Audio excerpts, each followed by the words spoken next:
Praise the Lord. सारा आदर सारा महिमा हमारे परमेश्वर को मिले, जिसने आपको, मुझको और इस सारे संसार को बनाया है। तो आज मैं अपनी गवाही देना चाहती हूँ।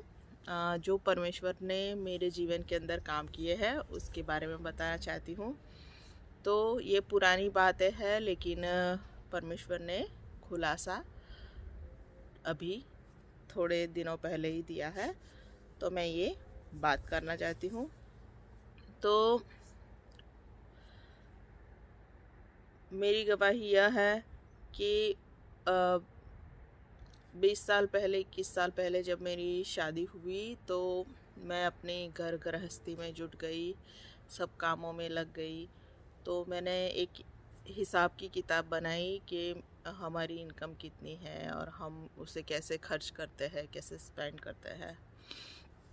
और फिर हम ऐसा करने लगे, मैं ऐसा करने लगी। हर महीने मैं लिखती थी, हर महीने खर्च लिखती थी और सब बातों को मैं नोट करती थी।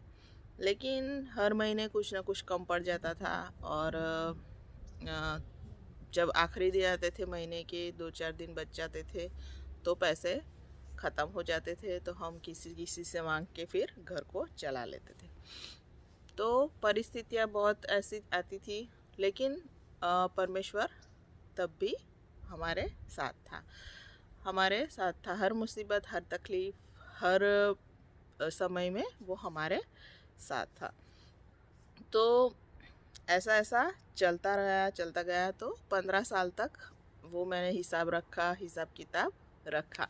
लेकिन 15 साल के बाद, शादी के 15 साल के बाद परमेश्वर ने मुझसे कहा कि तू हिसाब करना बंद कर दे, तू हिसाब की किताब लिखना बंद कर दे।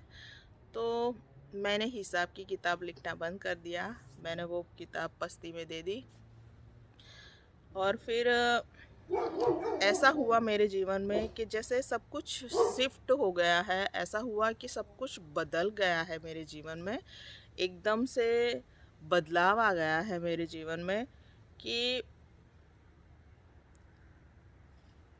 कुछ अलग हो गया है। और फिर उस महीने से, जिस महीने से मैंने हिसाब किताब बंद कर दिया, उसी महीने से मेरे घर में कभी भी किसी बात की कमी नहीं आई है। मुझे कुछ भी किसी से मांगना नहीं पड़ता था, कुछ भी लेना नहीं पड़ता था, बल्कि मेरे पास पैसे आए और परमेश्वर ने ऐसे मार्ग खोले कि वो बहुत सारे पैसे आए मेरे पास और मुझे कुछ भी घटी नहीं हुई।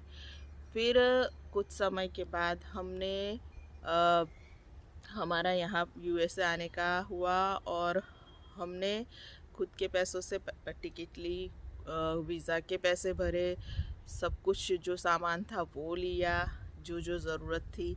फिर हम यहाँ आए और फिर यहाँ आके 4 दिन के बाद ही, 4 दिन हम हमारी सिस्टर के घर में रहे, मेरी सिस्टर के घर में। और फिर बाद में हमने अपना खुद का रेंटल हाउस लिया।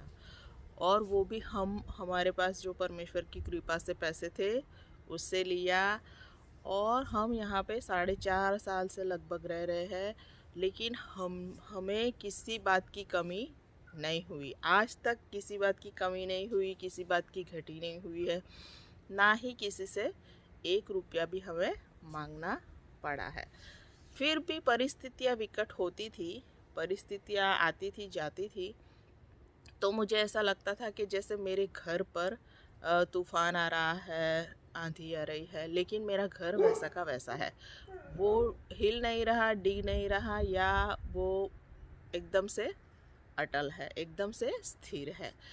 तो जो परमेश्वर ने मुझसे बात कही थी वो सच्ची थी कि अब से हिसाब नहीं करना है। तो मैं हिसाब नहीं कर रही। परमेश्वर का वचन कहता है कि तू उधार लेने वाला नहीं पर उधार देने वाला होगा। तो मैं अब ऐसा, मेरे जीवन में ऐसा शिफ्ट हो गया था, ऐसा बदलाव आ गया था कि मैं पहले ऐसी इस किनारे पर खड़ी थी, जिस किनारे पे मैं क्या कर रही थी, उधार ले रही थी, लेकिन अब सडनली ऐसा हो गया है कि मैं इस किनारे पे खड़ी हूँ जिसमें मैं उधार देने वाली हूँ। मैं अब उधार अब से नहीं ले रही हूँ, लेकिन मैं अभी दूसरों को भी मदद कर रही हूँ और मैं खुद भी अच्छे से रह रही हूँ। तो ये एकदम से बदल गया है कि मैं इस समय से मैं इस किनारे पे आ गई हूँ, इस उधार देने वाले के उसमें मैं आ गई हूँ। तो प्रभु का वचन मेरे जीवन में पूरा हुआ कि तू उधार लेने वाला नहीं होगा, लेकिन तू उधार देने वाला होगा। कर्जा लेने वाला नहीं होगा, लेकिन कर्जा देने वाला होगा। तो मेरे जीवन में परमेश्वर ने ये बदलाव किया और मैं कभी भी अब उधार नहीं लेती हूँ। परमेश्वर, जब भी परिस्थितियाँ विकट हो जाती है तो परमेश्वर हमेशा मेरे साथ होता है। वो कहता है कि मैं तेरे साथ हूँ, मैं तेरा पूरा करने वाला हूँ, मैं सब कुछ देने वाला।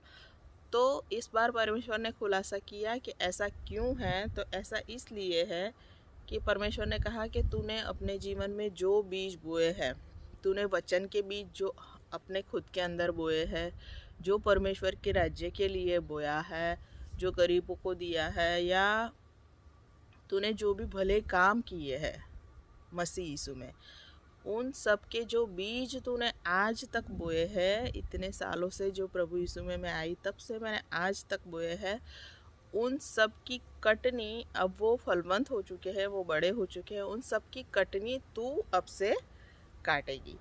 तो अब से मुझे वो कटनी काटनी है जो मैंने बोया है। तो बीज बोने का समय है, बीज काटने का समय है। बीज बोने का समय है और फसल काटने का समय है। जैसे फसल का पर्व होता था कि फसल की कटने का पर्व होता था, जिसमें वो फसल संग्रह करते थे। तो अब हमें सब कुछ इकट्ठा करने का समय है। मेरा समय ऐसा है कि सब कुछ इकट्ठा करने का समय है। तो परमेश्वर ने कहा कि तू मुझसे विश्वास योग्य रही इतने सालों तक, अब मैं तुझ पर मैं अपनी विश्वास प्रकट करूँगा, अपना विश्वासूपन प्रकट करूँगा। तो मैं तुझे सब बातों, सब वचनों का क्या करूँगा, फ्रूटफुल होंगे तुम्हारे जीवन में। तो जैसे यूसुफ के साथ परमेश्वर था, लेकिन वो गुलामी में था, वो उसमें था, यूसुफ के साथ हमेशा था परमेश्वर पहले से ही, और पर वो तुरंग से उसे उठाया गया और सीधा क्या बनाया, फारून के समान बनाया। और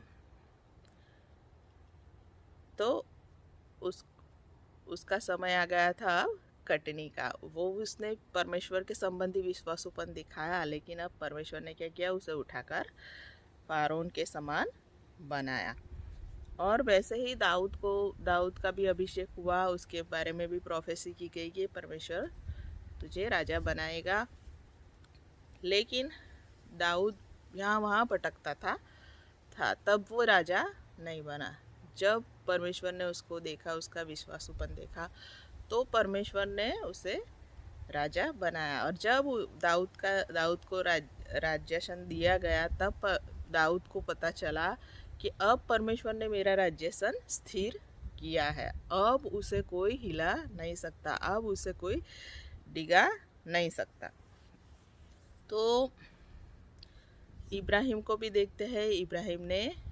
इब्राहिम को परमेश्वर ने वचन दिया था, पुत्र देने का वचन दिया था, और परमेश्वर ने इब्राहिम से कहा कि मेरे समक्ष चल और परिपूर्ण हो।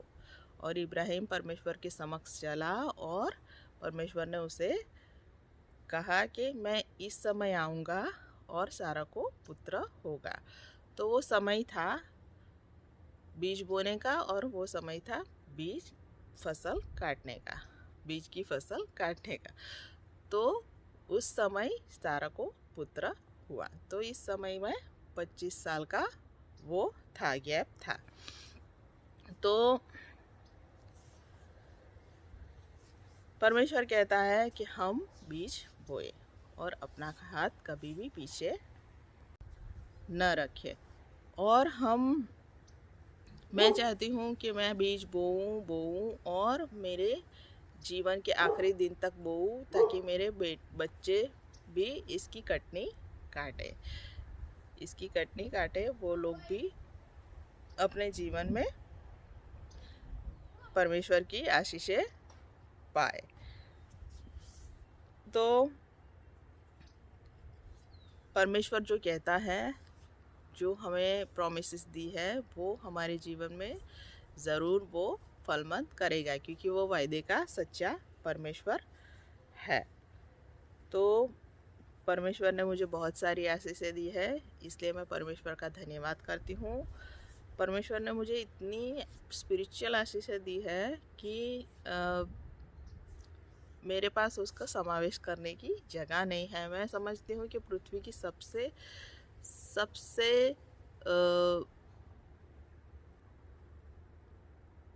धनवान मैं हूँ, ऐसा लगता है मुझे। लेकिन ऐसा नहीं है, बहुत सारे परमेश्वर में धनी है, बहुत सारे लोग आशीषित हैं, लेकिन मैं अपने आप में ऐसा महसूस करती हूँ। तो यही बात बताना चाहती थी कि सबके जीवन में ये समय आता है, सबके जीवन में ये ब्रेक थ्रू आता है कि परमेश्वर अपनी सभी प्रॉमिसेस को फलवंत करता है। तो आप सभी ने मुझे सुना, इसलिए बहुत बहुत धन्यवाद। Thank you.